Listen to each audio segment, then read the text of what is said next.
La máscara de la muerte roja, de Edgar Allan Poe. Durante mucho tiempo, la muerte roja había devastado la región. Jamás pestilencia alguna fue tan fatal y espantosa. Su avatar era la sangre, el color y el horror de la sangre.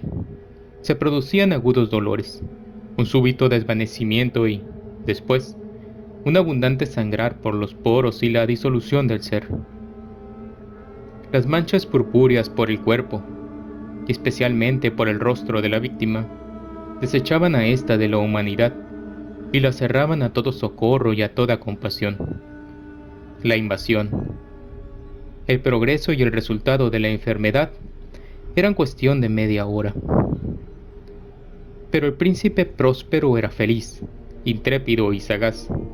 Cuando sus dominios perdieron la mitad de su población, reunió a 1 millar de amigos fuertes y de corazón alegre, elegidos entre los caballeros y las damas de su corte, y con ellos constituyó un refugio recóndito en una de sus abadías fortificadas.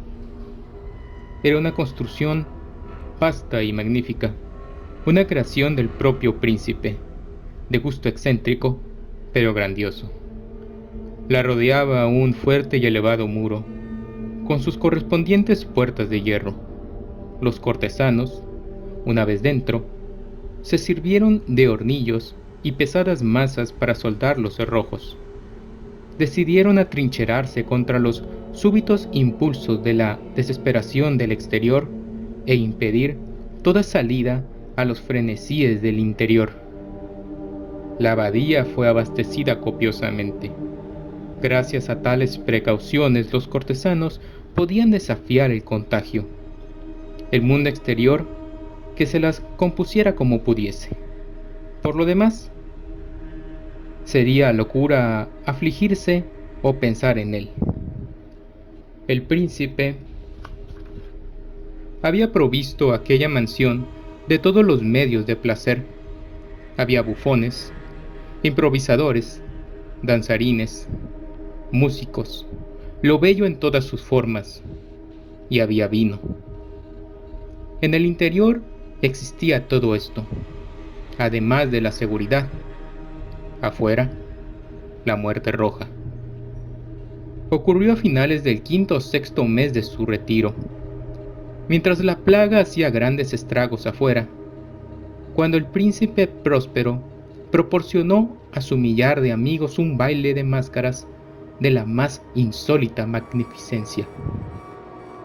¡Qué voluptuoso cuadro el de ese baile de máscaras! Permítaseme describir los salones donde tuvo efecto. Eran 7, en una hilera imperial. En muchos palacios estas hileras de salones constituyen largas perspectivas en línea recta cuando los batientes de las puertas están abiertos de par en par, de modo que la mirada llega hasta el final sin obstáculo. Aquí el caso era muy distinto, como se podía esperar por parte del duque y de su preferencia señaladísima por lo bizarro.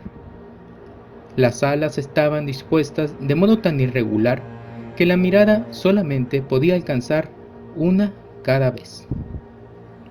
Al cabo de un espacio de 20 o 30 yardas se encontraba una súbita revuelta y en cada esquina un aspecto diferente.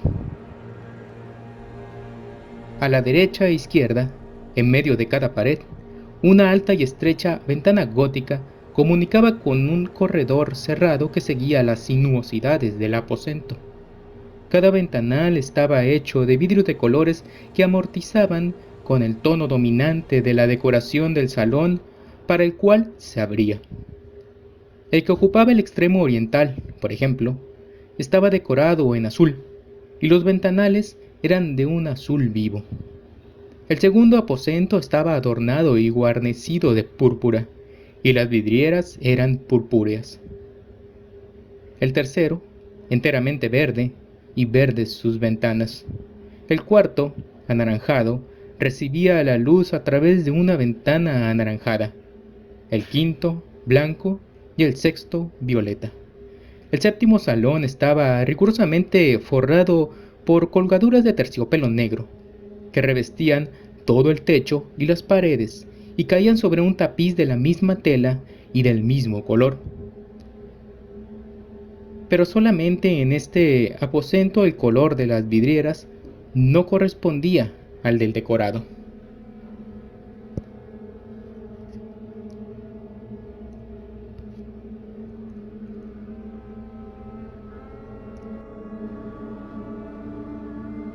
Los ventanales eran escarlata, de un intenso color de sangre.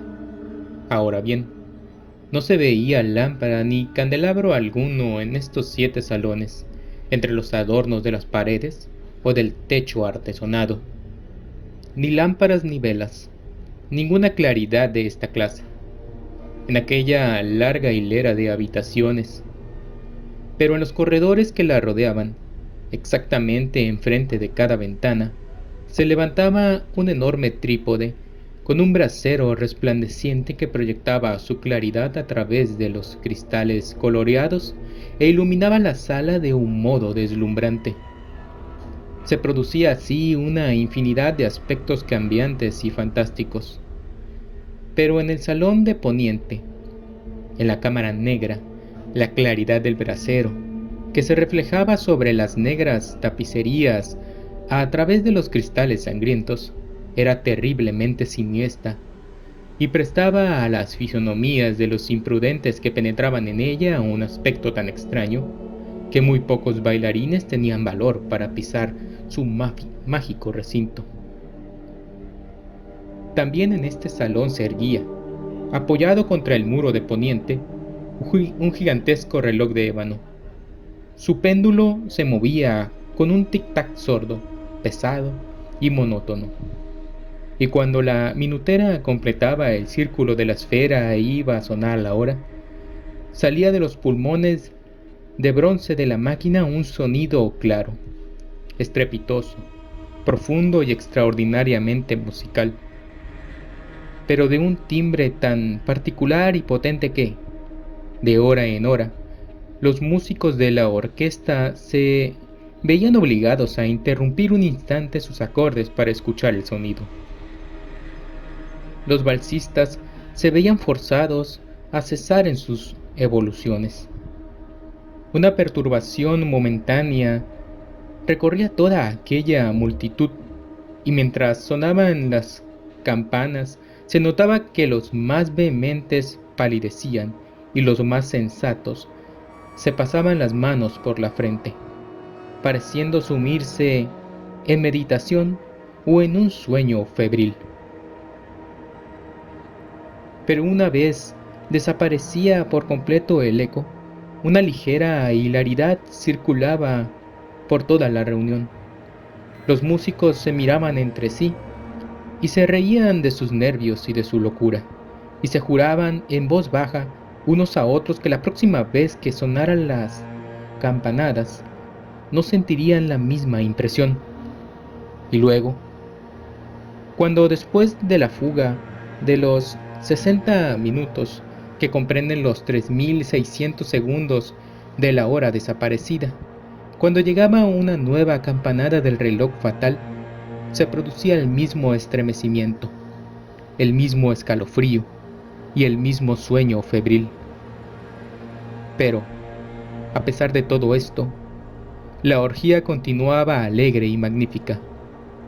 El gusto del duque era muy singular. Tenía una vista segura por lo que se refiere a colores y efectos.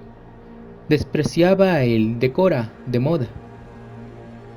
Sus proyectos eran temerarios y salvajes, y sus concepciones brillaban con un esplendor bárbaro.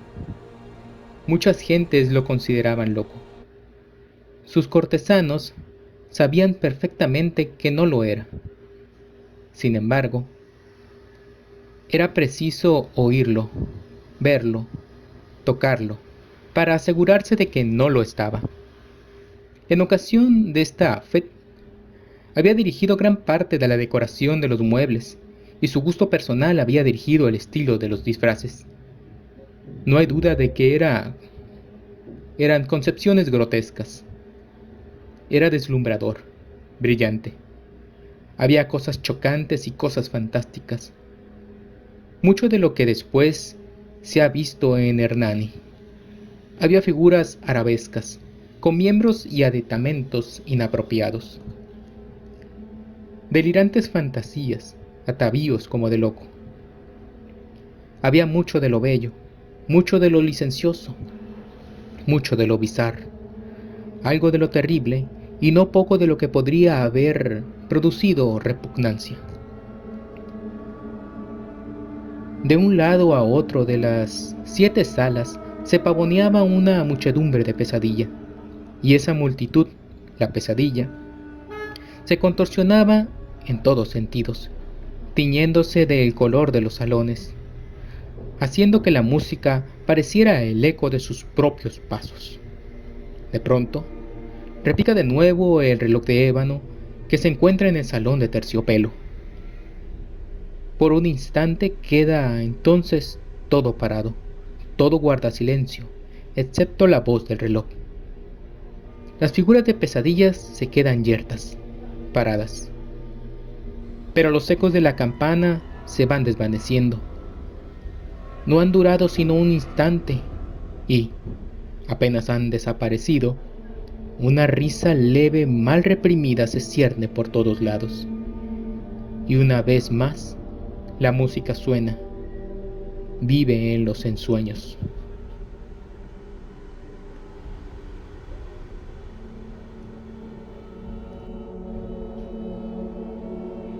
De un lado a otro, se retuercen más alegremente que nunca, reflejando el color de las ventanas distintamente teñidas y a través de las cuales fluyen los rayos de los trípodes.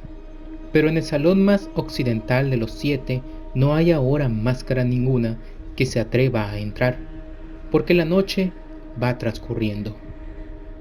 Allí se derrama una luz más roja a través de los cristales color de sangre, y la oscuridad de las ventanas teñidas de negro es aterradora.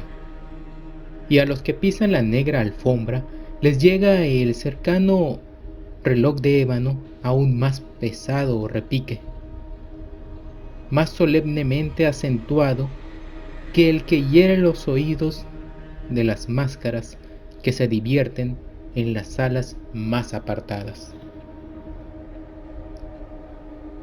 Pero en estas otras salas había una densa muchedumbre. En ellas latía febrilmente el corazón de la vida. La fiesta llegaba a su pleno arrebato cuando, por último, sonaron los tañidos de medianoche en el reloj. Y, entonces, la música cesó, como ya he dicho, y se apaciguaron las evoluciones de los danzarines, y como antes, se produjo una angustiosa inmovilidad en todas las cosas. Pero el tañido del reloj había de reunir esta vez 12 campanadas. Por esto ocurrió tal vez que, con el mayor tiempo, se insinuó en las meditaciones de los pensativos que se encontraban entre los que se divertían mayor cantidad de pensamientos. Y, quizá por lo mismo, varias personas entre aquella muchedumbre, antes que se hubiese ahogado en el silencio los postreros ecos de la última campanada, habían tenido tiempo para darse cuenta de la presencia de una figura enmascarada que hasta entonces no había llamado la atención de nadie.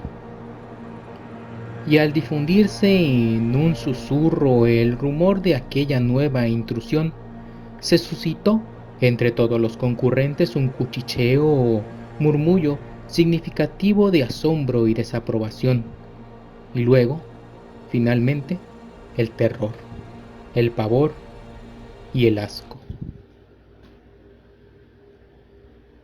En una reunión de fantasmas como la que he descrito, puede muy bien suponerse que ninguna aparición ordinaria hubiera provocado una sensación como aquella. A decir verdad, la libertad carnavalesca de aquella noche era casi ilimitada, pero el personaje en cuestión había superado la extravagancia de un Herodes y los límites complacientes, no obstante, de la moralidad equívoca e impuesta por el príncipe. En los corazones de los hombres más temerarios hay cuerdas que no se dejan tocar sin emoción, hasta en los más depravados, en quienes la vida y la muerte son siempre motivo de juego. Hay cosas con las que no se puede bromear. Toda la concurrencia pareció entonces sentir profundamente lo inadecuado del traje y de las maneras del desconocido. El personaje era alto y delgado, y estaba envuelto en un sudario que le cubría de la cabeza a los pies. La máscara que ocultaba su rostro representaba tan admirablemente la rígida fisonomía de un cadáver que hasta el más minucioso examen hubiese descubierto con dificultad el artificio. Y, sin embargo, todos aquellos alegres locos hubieran soportado, y tal vez aprobado, aquella desagradable broma. Pero la máscara había llegado hasta el punto de adoptar el tipo de la muerte roja. Sus vestiduras estaban manchadas de sangre, y su ancha frente, así como sus demás facciones, se encontraban salpicadas con el horror escarlata. Cuando los ojos del príncipe Próspero se fijaron en aquella figura espectral, que con pausado y solemne movimiento, como para representar mejor su papel, se pavoneaba de un lado a otro entre los que bailaban, se le vio, en el primer momento, conmoverse por un violento estremecimiento de terror y de asco. Pero, un segundo después, su frente enrojeció de ira.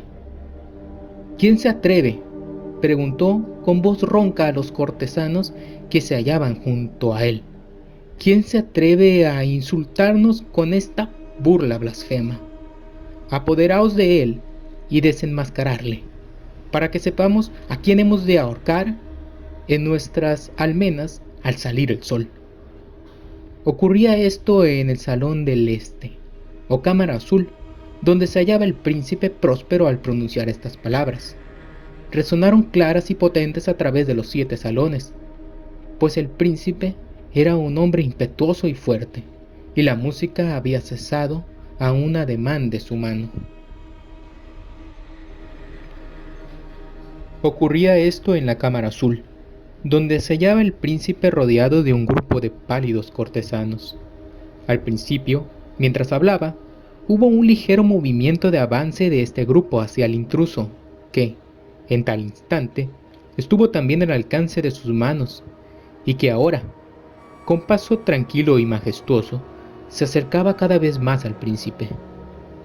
Pero por cierto terror indefinido, que la insensata arrogancia del enmascarado había inspirado a toda la concurrencia, nadie hubo que pusiera mano en él para prenderle, de tal modo que, sin encontrar obstáculo alguno, pasó a una yarda del príncipe, y mientras la inmensa asamblea, como obedeciendo a un mismo impulso, retrocedía desde el centro de la sala hacia las paredes, él continuó sin interrupción su camino, con aquel mismo paso solemne y mesurado que le había distinguido desde su aparición, pasando de la cámara azul a la purpúrea, de la purpúrea a la verde, y de la verde a la anaranjada, de esta a la blanca, y llegó a la de color violeta antes de que se hubiera hecho un movimiento decisivo para detenerle. Sin embargo, fue entonces cuando el príncipe Próspero, exasperado de ira y vergüenza por su momentánea cobardía, se lanzó precipitadamente a través de las 6 cámaras, sin que nadie lo siguiera a causa del mortal terror que de todos se había apoderado. Blandía un puñal desenvainado, y se había acercado impetuosamente a unos 3 o 4 pies de aquella figura que se batía en retirada, cuando ésta, habiendo llegado al final del salón de terciopelo, se volvió bruscamente e hizo frente a su perseguidor. Sonó un agudo grito y la daga cayó relampagueante sobre la fúnebre alfombra, en la cual, acto seguido, se desplomó, muerto, el príncipe Próspero. Entonces, Invocando el frenético valor de la desesperación, un tropel de máscaras se precipitó a un tiempo en la negra estancia y agarrando al desconocido, que se mantenía erguido e inmóvil como una gran estatua a la sombra del reloj de ébano, exhalaron un grito de terror inexpresable. Viendo que bajo el sudario y la máscara de cadáver que habían aferrado con energía tan violenta no se hallaba forma tangible alguna.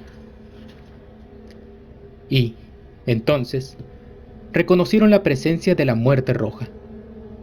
Había llegado como un ladrón en la noche y, uno por uno, cayeron los alegres libertinos por las alas de la orgía, inundados de un rocío sangriento, y cada uno murió en la desesperada postura de su caída. Y la vida del reloj de ébano se extinguió con la del último de aquellos licenciosos. Y las llamas de los trípodes se extinguieron, y la tiniebla, y la ruina, y la muerte roja tuvieron sobre todo aquello ilimitado dominio.